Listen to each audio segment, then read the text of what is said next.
Boa noite para você de casa. Agora o NTV News. Cerca de 3 mil patenses podem perder o Auxílio Brasil por falta do acompanhamento nutricional. Outras mães relatam supostas agressões contra crianças nesse MEI de Patos de Minas. Na edição desta sexta-feira você vai ver também. A repercussão dos 2 feminicídios ocorridos em menos de 3 dias em Varjão de Minas. Delegada fala sobre as investigações e da crescente onda de violência contra as mulheres. Polícia Civil deflagra a 5ª fase da Operação Covardes em Patos de Minas e 2 são presos. Caso de bullying em escola levanta discussão sobre problema e consequências para as vítimas das agressões. O aumento nos casos de Covid-19 e a volta da obrigatoriedade do uso de máscaras. Finalização de canalização da Avenida Fátima Porto fica para o ano que vem. Após devastação, estudantes participam de plantio de mudas na Mata do Catingueiro. O NTV News começa agora.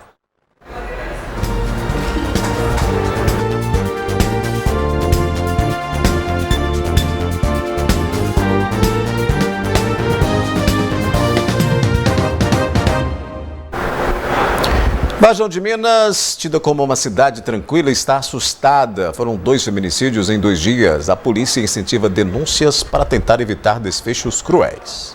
Varjão de Minas tem cerca de 7.300 habitantes, segundo a última estimativa do IBGE. Uma cidade que em 2 dias viu a tranquilidade desaparecer com 2 crimes brutais. A população está assustada. Muito triste pra gente, né? Que uma cidade pequena dessa, a violência está demais. Todo mundo chocante, né? Todo mundo, tudo embala, né? Tomou um choque, né? Que tudo num lugar só, né? Num bairro só, né? Por exemplo, né? Foi tudo num bairro só, né? Tudo. E tudo, tipo assim, né? Que um foi aqui na frente, dessa mesma estrada, né? Que enforcou. E o outro aqui mais pra frente, mesma estrada também. E a gente fica triste, né? Porque logo no bairro da gente, só no bairro que nós estamos morando que tá acontecendo mais isso, né? A gente fica sem saber, né? O que faz, né? E toda hora, quando não é um morrendo com as próprias mãos, é um matando os outros, né? E é complicado, né? A gente fica só pedindo a Deus que não aconteça com a família da gente, né? Na quarta-feira, Vilmair Nogueira matou a ex-companheira a facadas. Ela estava em casa com os filhos quando ele pulou o muro e surpreendeu Luciene Camargos. Os filhos da mulher presenciaram o ataque violento. Vilmair desferiu diversas facadas contra Luciene e horas depois suicidou. Ele mandou mensagem à família e contou que tiraria a própria vida e onde o corpo dele seria encontrado. Na quinta-feira, Jean Carlos foi preso e confessou à polícia que matou Neuza Júlia, de 54 anos, na última terça-feira, com golpes de macaco de veículo. Depois que a mulher se negou a continuar as relações sexuais com o operador de trator de 31 anos. O corpo de Neuza foi enterrado na zona rural de Varjão de Minas e encontrado 2 dias depois, quando Jean Carlos foi preso e contou os detalhes à polícia. Esse primeiro feminicídio não chegou ao conhecimento nosso e o cidadão, por ser uma pessoa muito pacata, ele era uma ilha dentro da cidade, ele não se comunicava com outras pessoas, então a gente não teria como, né, informações. A partir do momento que a gente tem informações, por isso que a gente pede que pessoas denunciem vizinhos, qualquer tipo de violência contra as mulheres, justamente para que a Polícia Militar faça o monitoramento dessas pessoas e iniba as eventuais ações criminosas que elas poderão ter. No caso dessa situação, foi um fato também eventual. A senhora estava aqui há um mês, ela veio passear na cidade de Varjão de Minas, ela não conhecia o autor, ela foi na casa do autor, conhecia um parente do autor, e o autor, muito frio, premeditou essa situação. E para evitar, né, para a gente combater a violência doméstica, a polícia conta com as denúncias para serem feitas para a Polícia Militar e vamos intensificar aí patrulhamentos, né, visitas a vítimas de violência doméstica para que esse tipo de fato não ocorra mais. A Prefeitura de Varjão de Minas publicou nas redes sociais que está em luto e faz um apelo. Pede um basta à violência. A Polícia Civil deflagrou nesta sexta-feira em Patos de Minas mais uma etapa da Operação Covardes, que chega à fase de número 5, denominada Faroeste. As ações contra o crime organizado foram realizadas em conjunto com a Polícia Militar e pelo menos 2 pessoas foram presas. Isso mesmo, Gui. Boa tarde a todos os telespectadores que estão acompanhando o programa. Na manhã dessa sexta-feira, a Polícia Civil deflagrou a Operação Covarde 5, etapa Faroeste, em que 3 mandados de prisão foram expedidos e, com isso, 2 suspeitos foram presos e um deles ainda está foragido. Durante a coletiva de imprensa que ocorreu aqui na Delegacia de Polícia Civil, o delegado regional Flávio Luciano deu detalhes do porquê do nome dessa operação. Esses 3 autores estão diretamente envolvidos na prática de crimes em Patos de Minas, sejam eles de tráfico de drogas, crimes contra a pessoa e demais outros crimes, e estavam tendo uma guerra, posso dizer, um faroeste no combate do que diz respeito ao domínio de áreas e bairros aqui na cidade de Patos de Minas, para que pudessem praticar de forma livre, eliminando aí os seus concorrentes, os crimes aqui em nossa cidade. Quero parabenizar o Dr. Luiz Mauro, como coordenador da operação, e agradecer todo o apoio da Polícia Militar. 3 indivíduos estavam se degladiando no sentido de se matarem por conta de espaço no tráfico de drogas. Um desses indivíduos faz parte, segundo nossa informação, faz parte dessa gangue organizada e, por conta disso, ele estava determinando que o outro saísse daquela área dele, que seria a nova área do tráfico de drogas dessa gangue. Com a não saída desse que não seria da facção, a facção então decidiu que iria matar esse de fora, também traficante. E, por conta disso, houve esse disparo de arma de fogo contra um. E depois, o outro foi e tentou matar o que estava na facção. E nós tomamos conhecimento desses fatos, investigamos a situação, todos os investigadores estão de parabéns da Polícia Civil e a Polícia Militar repassou várias informações também que foram importantíssimas para dar a maior substrato a toda a investigação e por conta disso nós conseguimos pedir ao Poder Judiciário a prisão de 3 indivíduos e busca e apreensão também em 3 locais, foram realizados com sucesso, 2 pessoas foram presas e uma se encontra foragida e os locais também foram abordados. E segundo o tenente Rodrigo Souza da Polícia Militar, a continuidade dessa Operação Covardes reforça ainda mais a segurança pelas ruas de Patos de Minas. Os 2 que nós conseguimos prender hoje, eles são envolvidos em homicídios tentados um contra o outro. Um teve na casa do primeiro, efetuou disparos, o outro efetuou disparos na residência do segundo. Então são autores que já têm envolvimento nesses crimes contra a vida. Mais agora recente. E são pessoas que a gente sabe do envolvimento no tráfico de drogas há mais tempo. Tem outras ocorrências em datas passadas no envolvimento com o tráfico de drogas. O delegado de homicídios Luiz Mauro Sampaio reforça que a Operação Covardes poderá ter uma 6ª etapa em caso de algum novo desdobramento. Cada vez que nós fazemos uma fase, encontramos mais elementos e esses elementos cada vez se reforçam e nós acreditamos que em breve teremos outras fases da Operação Covardes. Isso tudo graças também ao trabalho de coordenação do Dr. Flávio, que é o delegado regional, o Dr. Jean-Pierre, chefe de departamento, que nos dão a liberdade, nos dão elementos de pessoal, de espaço, para que a gente possa fazer realmente uma grande operação. Agradecer também a todos os delegados que participaram dessa investigação e a todos os investigadores, bem como a perícia e a medicina legal, que vem diuturnamente trabalhando com afinco, não só nessa operação, mas em todas que conglobam a Polícia Civil aqui em Patos de Minas. No próximo bloco aqui no News, o aumento nos casos de Covid e a volta da obrigatoriedade do uso de máscaras na capital mineira. Caso de bullying em escola levanta a discussão sobre problema e consequências para as vítimas das agressões. Um caso de bullying que mostramos no NTV News de ontem contra uma menina de 6 anos em uma escola de Patos de Minas chama a atenção de especialistas sobre o quanto esta prática é prejudicial para o desenvolvimento da criança. Em alguns casos, o bullying também pode virar caso a ser julgado pela justiça. Uma brincadeira de mau gosto que pode trazer sérias consequências.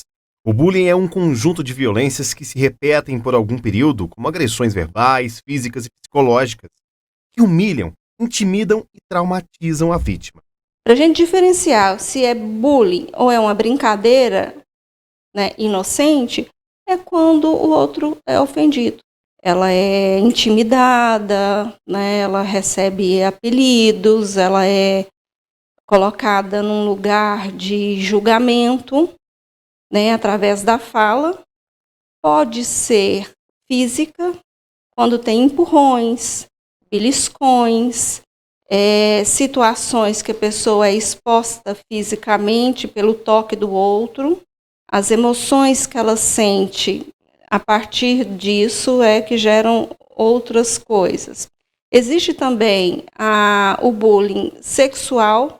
Então, quando a pessoa ela é assediada, ela é intimidada, ela é, às vezes, exposta, ela é sugestionada no ambiente que ela está. E também tem a mais nova, e muito atual, o bullying virtual. De acordo com essa psicóloga, o bullying pode levar a danos profundos, como a depressão, distúrbios comportamentais e até mesmo o suicídio. Como que os pais podem perceber o que está acontecendo? A criança muda. Ela muda o comportamento basal dela, a característica principal da personalidade dela, do temperamento. Ela fica estranha, quieta, às vezes mais triste ou às vezes mais agitada, agressiva. Tem distúrbios do sono, às vezes, altera o apetite. Começa a desenvolver também situações psicossomáticas, febre, dor no estômago, diarreia, náusea. E alguma coisa está acontecendo com essa criança, não quer ir para a escola, não quer ir para a creche. Em Patos de Minas, uma família procurou o jornalismo da NTV para denunciar o bullying sofrido por uma criança de 6 anos de idade na Escola Municipal Norman Borges Beluco. A escola informou estar ciente da situação em que os pais dos 4 alunos envolvidos serão informados sobre o ocorrido para que a situação seja resolvida. A criança desabafou sobre o que acontece com ela na instituição. Os meninos ficam cortando meu cabelo atrás, ficam me batendo, eles ficam me empurrando, chamando que meu cabelo é feio. Criticando ela, né? Vai brincar no recreio, bate nela. Ela chegou a enforcar ela na escolinha. Ela chega em casa reclamando, chorando, falando que eles estão batendo nela. Ela fala os nomes, mas ela fala que é só com ela lá na sala, com mais ninguém. De acordo com essa advogada, o bullying pode ser entendido como um crime caso for cometido por um adulto e ato infracional se for cometido por um menor de idade. Podem enquadrar em tipos penais, que são a injúria, a difamação, a calúnia e até mesmo um crime mais grave, que é o de ameaça. Se esses crimes forem cometidos por maiores, eles são tipificados pelo Código Penal e eles vão sofrer as sanções lá do Código Penal. Se eles forem praticados por crianças, esses são atos infracionais análogos aos crimes, e aí, quando noticiados, eles vão ser penalizados lá pelo Estatuto da Criança e do Adolescente, vão ser julgados, com uma medida protetiva ou com uma pena de prisão ou de detenção, como está previsto na lei. Em alguns casos, a instituição também pode ser responsabilizada. Pode ser que a escola não seja responsabilizada pelo ato, em si, do bullying ou da agressão que foi cometida, mas pela omissão no cuidado com essa criança. Se você pretende ir a Belo Horizonte, fique atento porque o uso de máscaras na capital mineira voltou a ser obrigatório no transporte público e em unidades de saúde. O aumento dos casos de Covid fez a Prefeitura de BH adotar novas medidas de controle da doença.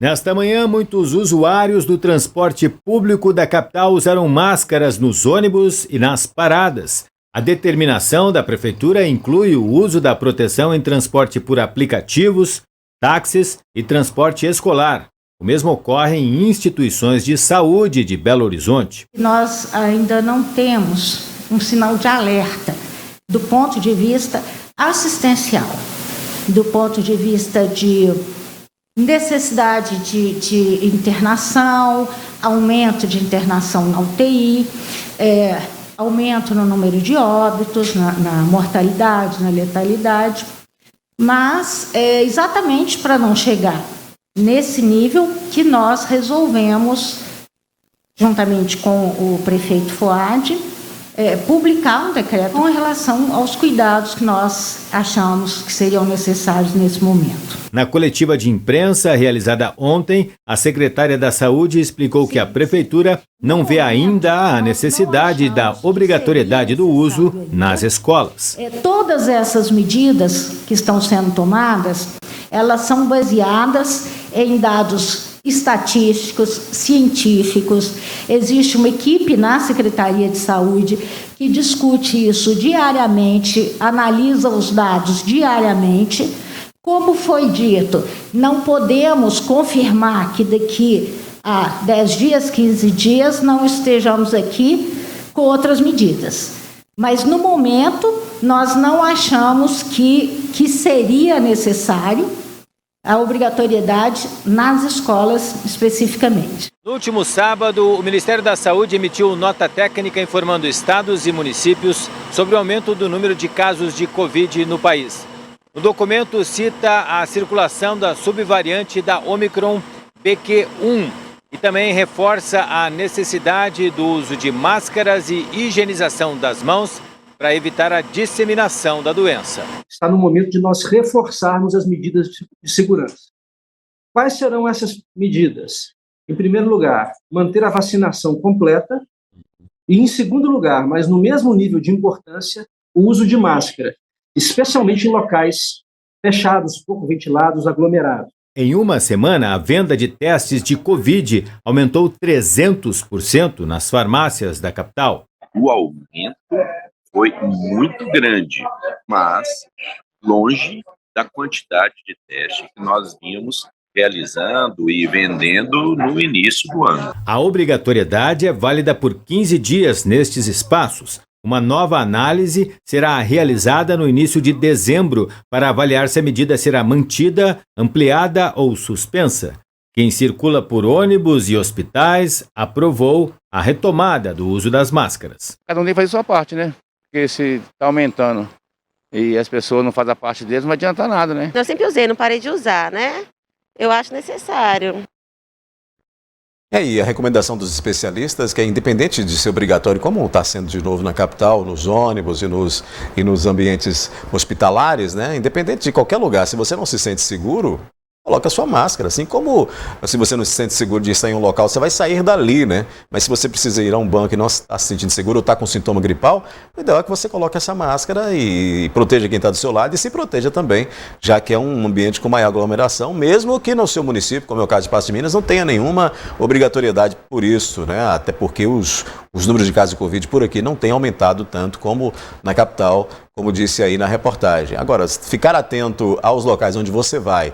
E se você, por livre, espontânea vontade, achar que realmente é um ambiente que te deixa preocupado, como na UPA, como no hospital regional, como uma unidade de saúde, você acha que tem um ambiente ali que é perigoso para você, coloca a máscara. É simples.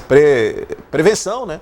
Você se previne de qualquer outro problema, não só de Covid, como de gripe. Pode ser que num ambiente como esse tenha bastante pessoas com algum sintoma. E em um ambiente de banco, de loteria, de aglomeração, é a gente que tem que ter o discernimento de usar ou não máscara, independente de ser obrigatório ou não.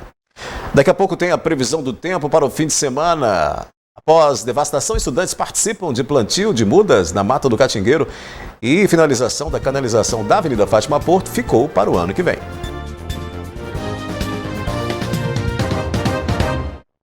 A finalização da canalização do Córrego do Monjolo só a partir do ano que vem. A obra está em fase de licitação. As chuvas que fazem o Córrego do Monjolo transbordar mostram um descaso com o local. Após anos de espera para a conclusão da canalização do córrego, enfim, os trabalhos devem ter início. O investimento gira em torno de 20 milhões de reais. 7 milhões de indenização da Vale, destinados ao município, serão empregados nesse projeto, havendo também recursos próprios. De acordo com o atual prefeito, o processo está em fase de licitação. Todo mundo sabe que a canalização foi até ali naquela região da Avenida Brasil, mas de lá para frente ainda está da mesma forma que foi feito na década de 90. Então a canalização ela foi feita até a metade, mais ou menos 10 anos atrás, ficou nisso e a nossa gestão já está em fase final de licitação para terminar a canalização do Córrego Monjolo. Os trabalhos devem ter início em 2023. Assim que terminar o período chuvoso, e eu quero acreditar, confiar que a gente vai ver esses problemas assim bastante reduzidos. A gente não vai conseguir resolver tudo porque a cidade cresceu demais e toda a drenagem, todo o escoamento da água pluvial está direcionado unicamente, quase que só para o Córrego do Monjolo. Então a gente está trabalhando também em um redirecionamento dessas águas pluviais, trabalhando essas bacias aí para que a gente consiga mitigar no médio prazo toda essa situação de drenagem. Também há planos para a melhora do asfalto da via. Uma melhoria no pavimento principalmente em um primeiro momento, pelo menos nos locais que estão piores. Tem trechos da Avenida Fátima Porto que até estão razoáveis, mas tem trechos ruins demais e tem ocasionado aí muitos acidentes e danos, né, patrimoniais, físicos a várias pessoas, muito acidente mesmo e até a fluidez do trânsito também prejudicada. Então a gente vai ter novidade em relação a isso muito em breve. E a Fátima Porto precisa, né? A Fátima Porto, ao longo do tempo, ela foi recebendo remendos na sua pavimentação que deixaram ela totalmente irregular. É uma via que precisa ser estruturada, com exceção do prolongamento que tem uma pavimentação melhor, né? Tem uma melhor estruturação. O restante, desde antes do prolongamento até chegar lá na JK, realmente é muito ruim. A Fátima Porto precisa que essas obras sejam realizadas de canalização, de melhoria. Era preciso estruturar toda a Fátima Porto. E é uma via que não fica barato para resolver, mas que seria realmente um grande benefício para o trânsito de Patos de Minas resolver essas questões da Fátima Porto, que já foi palco de muitos acidentes, justamente por essas condições que essa via tem e que precisam ser melhoradas. Estudantes da Escola Municipal Professora Aristide Memória realizaram hoje o plantio de mudas na Mata do Catingueiro, que está bastante devastada. Por meio da participação de alunos de escolas e universidades, a iniciativa, que teve início em 2021, é de autoria da Diretoria de Meio Ambiente de Patos de Minas, que visa recompor a vegetação da Mata do Catingueiro, que por anos sofre devido a queimadas e despejo de lixos e entulho no local. Nesse ano a gente pretende, nesse próximo mês, né, iniciando hoje até o dia 15 de dezembro, todas as quintas e sextas, trazer as escolas da rede municipal, estadual ou até mesmo, né, de rede privada, particular, para cá para plantar essas mudas. Hoje nós estamos com a escola Kaique, plantio de aproximadamente 200 mudas sendo feitas por alunos do 6º ao 9º ano. Os alunos da Escola Municipal Professora Aristides Memória fizeram um passeio guiado pelo diretor de Meio Ambiente Vinícius Machado no interior da mata. E em seguida botaram a mão na massa para plantar mudas de diversas espécies.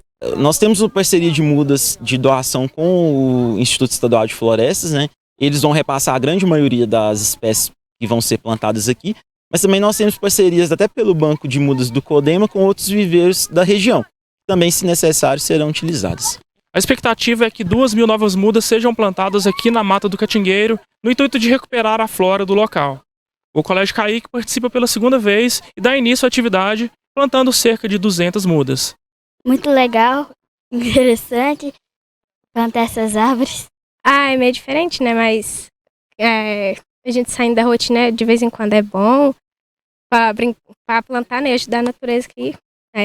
Tá sendo legal. Acostumados ao urbanismo da cidade, alunos com pouco contato com o verde puderam desfrutar da natureza na Mata do Catingueiro, como é o caso do aluno do 7º ano, Iago Henrique.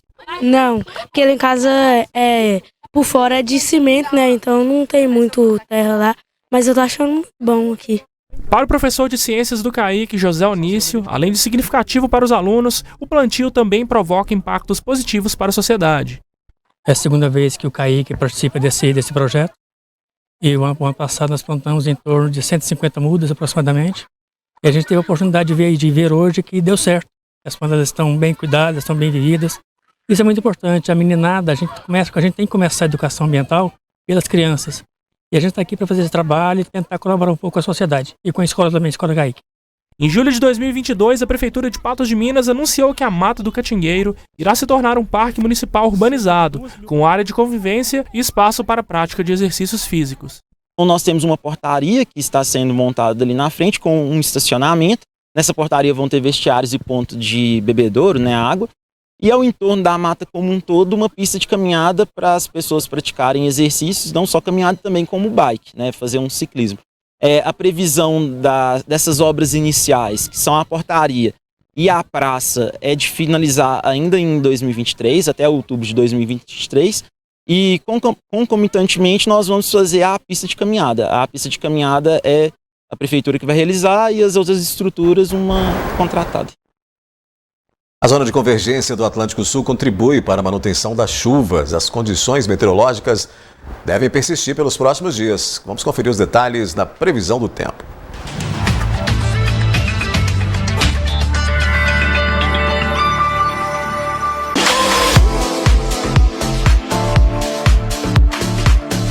O fim de semana deve ser com períodos de céu nublado, pancadas de chuva e trovoadas isoladas nos municípios do Alto Paranaíba e Noroeste. Em Patos de Minas, as temperaturas variam entre 18 e 27 graus no sábado e no domingo, de 18 a 26. Em Tiros, de 17 a 27 no sábado e de 18 a 28 no domingo. Em Vazante, variação de 19 a 28 graus no sábado e no domingo, mínima de 19 e máxima de 27 graus. Em Rio Paranaíba, mínima de 16 e máxima de 25 graus e no domingo, máxima de 27. E em Lagoa Grande, as temperaturas variam de 21 a 29 graus no sábado e no domingo, de 20 a 27 graus.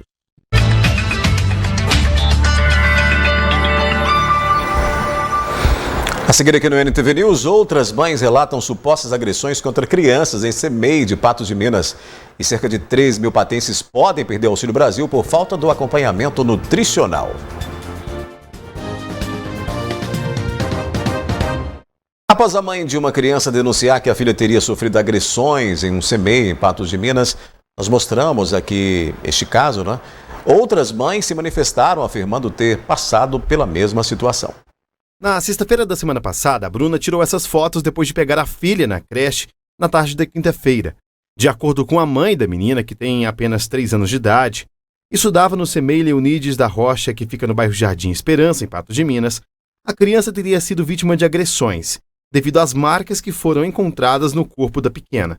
A Bruna chegou a procurar o Conselho Tutelar e a polícia para apurar o caso. Peguei ela à tarde na creche, a professora até tinha falado que ela estava muito nervosa, que ela não tinha dormido, porque ela tem dificuldade um pouco de dormir, ela não gosta de dormir, gosta de brincar. E dei banho nela rapidinho, fiz a mamadeira para ela dormir. Deitei ela no sofá, no que eu deitei ela no sofá, eu vi as manchas nos bracinhos dela, eu falei assim, mas que é isso? Isso não tá normal não. Aí já liguei pra minha mãe, mostrei pra ela, falei, olha aqui mãe, não, isso é agressão e tal. Eu já liguei pra polícia, fiz o boletim de ocorrência. A mãe da menina também procurou a creche, que não forneceu muitas informações sobre o que teria acontecido, apenas disse que o caso estava sendo apurado. Para a nossa reportagem também foi dito a mesma coisa. Depois da reportagem ir ao ar, a Bruna conta que o celular dela não para de chover de mensagens de outras mães que também passaram por alguma situação parecida na mesma creche ou em outras unidades. A creche se posicionava da mesma forma que se posicionou para mim, falando que a criança estava agressiva, isso, aquilo, aí mandava chamar a mãe para buscar, não sei o que tem. Teve uma criança que parece que quebrou o braço ou trincou, não sei. Eles também não avisaram, não contaram, não sei se viram ou não. Chegou em casa, o braço da criança começou a inchar, isso que a mãe me relatou. Aí chamaram os médicos e tal. Aí de outra mãe também, que tem uma criança também, que ela pediu ajuda para a mesma professora. E essa professora foi, tratou ela de um modo diferente, assim como eu já tinha percebido da minha menina antes, mas não imaginar que se ia acontecer, de fato, as marcas dos braços dela, que foi eu só liguei um ponto com o outro. A gente é mãe, a gente percebe. Nas redes sociais sobram comentários de pessoas com relatos parecidos. Nesse, essa mulher diz que passei o mesmo, porém minha menina aqui me orientou. Ela relata que foi em outro CEMEI e que depois de 2 dias conversou com a professora e diretora. Ela completa pedindo o uso de câmeras nas creches. Nesse outro comentário, a reportagem, a mulher diz que a filha de uma amiga também teria passado pela mesma situação e chegado em casa após sair de uma creche. Reforça que a situação foi jogada por debaixo dos panos, ou seja, amenizada sem apuração necessária. Nesse outro comentário ainda mais grave, a pessoa diz que a filha, que também frequenta a mesma creche Curumim, teria chegado em casa com o braço quebrado e que foi informada sobre o possível acidente com um coleguinha. Porém, não foi dito como tudo teria acontecido. O comunicado teria sido feito um dia depois do acidente. A Bruna conta que espera a investigação da polícia acerca do caso dela e também espera que a prefeitura possa investigar melhor o caso. Eu estou aguardando, ver o que eles têm para falar. Já deve ter mandado já para o Ministério Público. Ontem ou hoje eles me falaram. E assim, mas na verdade a gente fica achando ruim, porque eu não queria que nada disso estivesse acontecendo. Aí a gente fica chateada, Disse que afastaram ela, a professora, e disse que colocaram um porteiro lá para averiguar as crianças, para ver como é que as crianças estão entrando, estão saindo. Eu não tenho certeza, mas eu não quis levar minha filha mais. O que eu mais fiquei chateada, numa das partes, foi de quando eu cheguei lá na creche, a forma que a diretora tratou.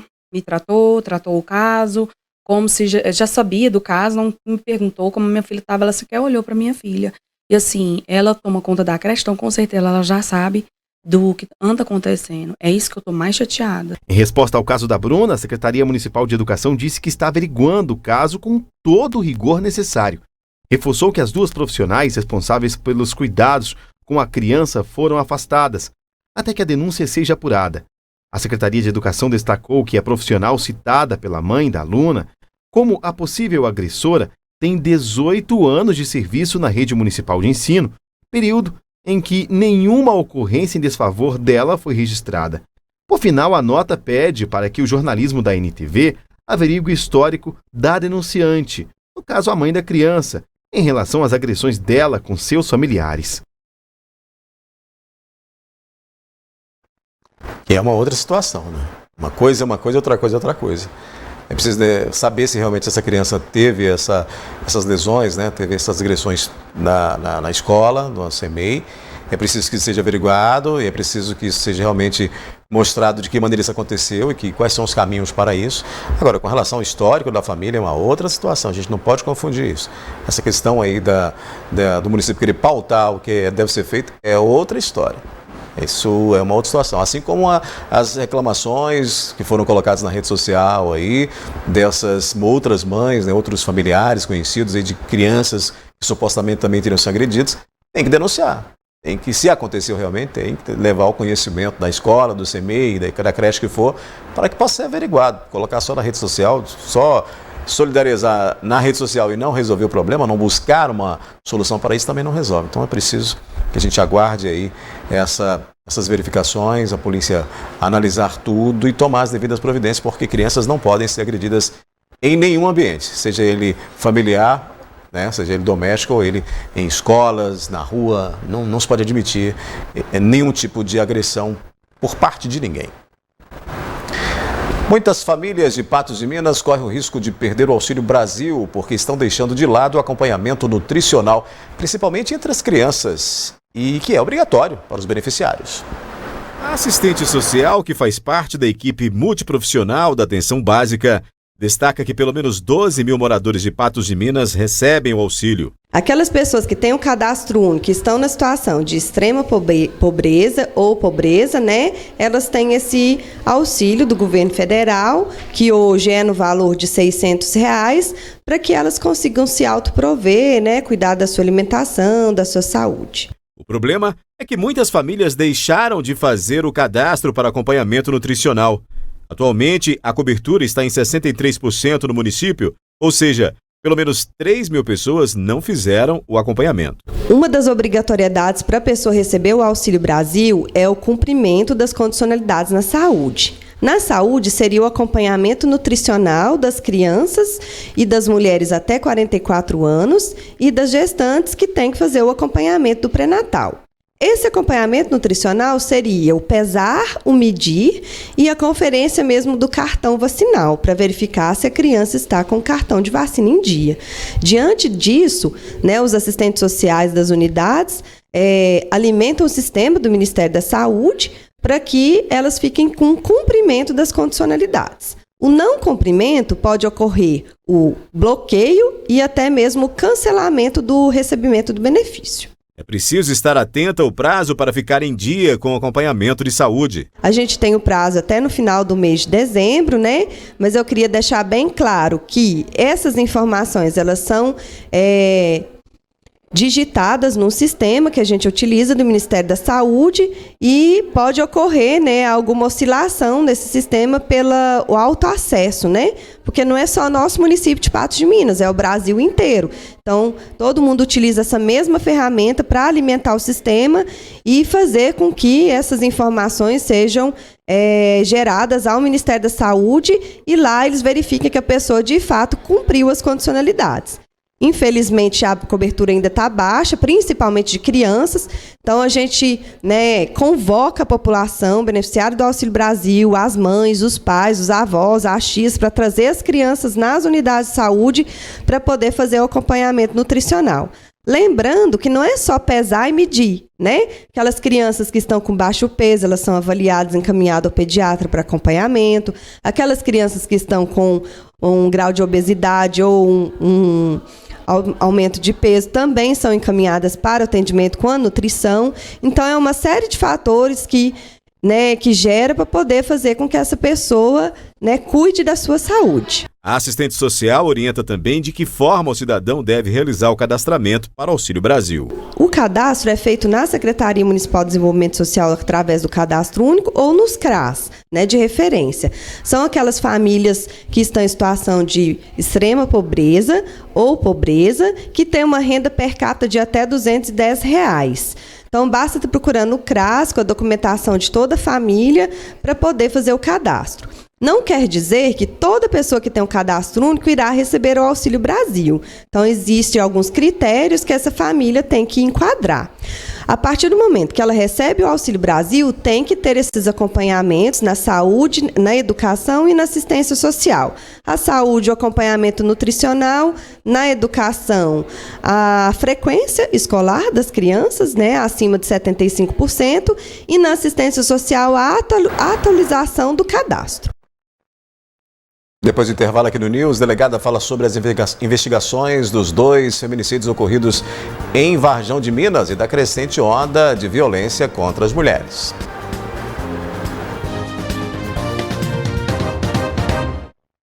Agora há pouco, no início desta edição, nós mostramos reportagens sobre a repercussão dos assassinatos de 2 mulheres que foram mortas de maneira brutal na cidade de Varjão de Minas. Em menos de 3 dias, esses 2 casos registrados, E o jornalismo da NTV conversou nesta sexta-feira com a delegada responsável pelos inquéritos dos 2 casos. De acordo com as investigações da polícia, Luciane Camargos levou mais de 20 facadas pelo corpo do ex-companheiro, Vilmar Nogueira, que invadiu sua casa e matou friamente a mulher na frente do filho de 12 anos. O fato aconteceu na manhã desta quarta-feira no bairro Campo Belo 1, em Varjão de Minas. A vítima chegou a ser socorrida por terceiros, mas chegou no atendimento médico municipal já sem vida. Luciene e Vilmar já estavam separados há cerca de 3 meses. De acordo com as investigações, eles mantiveram um relacionamento há bastante tempo, inclusive tem um filho em comum, e o autor não aceitava o término do relacionamento e o fato da vítima já estar com outro companheiro. Então, ele, de acordo com as versões das testemunhas já ouvidas, ele teria perseguido, estaria ameaçando, e já nesse dia, no caso, na madrugada desse dia em que ele resolveu desferir os vários golpes de faca, ele teria adentrado na residência da vítima e, infelizmente, o filho dela, que teria presenciado as agressões, não teria conseguido fazer com que cessasse, as facadas, e posteriormente ela veio a óbito, em que parece ter sido socorrida ao hospital. Na última quarta-feira, uma outra mulher de 56 anos que estava desaparecida desde o início da semana em Varjão de Minas foi encontrada morta. O suspeito é um homem de 31 anos que teria saído de uma festa com a mulher e durante o sexo teria matado a vítima com um macaco hidráulico após ela pedir para parar a relação. De acordo com os elementos angariados aos autos até o momento, ele realmente teria dito aos militares que lavraram a ocorrência que durante o ato sexual ela teria pedido para que ele parasse e veio a desferir um tapa nas costas dele. Logicamente, ele foi encaminhado para exame de ACD com o médico legista, mas pela circunstância eu acredito que ele não tenha sido lesionado. Na verdade, que tudo indica que realmente ele teve uma frieza enorme aí para ir até realmente porta-malas, como eu disse, pegar esse macaco e desferir vários golpes contra essa vítima, de uma brutalidade enorme aí. O autor foi autuado em flagrante delito pelo crime de homicídio qualificado e pela ocultação de cadáver, porque posteriormente aos golpes ele teria colocado a vítima no porta-malas e deslocado até uma estrada vicinal e ocultou esse cadáver.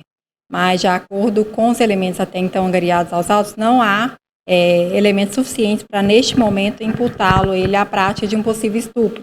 Em um dos crimes, sendo o de feminicídio, o suspeito teria tirado a própria vida depois de esfaquear a mulher. Ele teria avisado a família que tiraria a própria vida. Já no caso do homem que teria matado a mulher após ela pedir para parar a relação sexual, o inquérito já está quase pronto. Ele deve responder por homicídio com motivo torpe. O Ministério Público ainda pode oferecer denúncia ao suspeito que aguarda preso preventivamente. Com relação ao homicídio, o feminicídio com posterior extermínio, o inquérito foi instaurado, a gente já iniciou as oitivas das testemunhas, vamos aguardar a conclusão dos laudos periciais, sobretudo as necrópsias e os laudos de local, para que tenhamos condição de realmente afirmar que se tratou de um autoextermínio, né? E nessa circunstância, o inquérito será encaminhado à apreciação do Ministério Público para posterior arquivamento, considerando a extinção de punibilidade aí pela morte do autor. Com relação ao fato, né, que teria sido chegado a conhecimento da Polícia Civil ontem, o autor foi autuado em flagrante delito. O procedimento, no caso, tem que ser concluído no prazo de 10 dias para que seja devidamente encaminhado à apreciação do Ministério Público para posterior oferecimento de denúncia. Então, as investigações estão em andamento, os laudos já estão requisitados e, oportunamente, os procedimentos serão encaminhados à Justiça. O NTV News fica por aqui, volta amanhã em nova edição às 19 horas. Eu te encontro na segunda-feira. Bom fim de semana e até lá.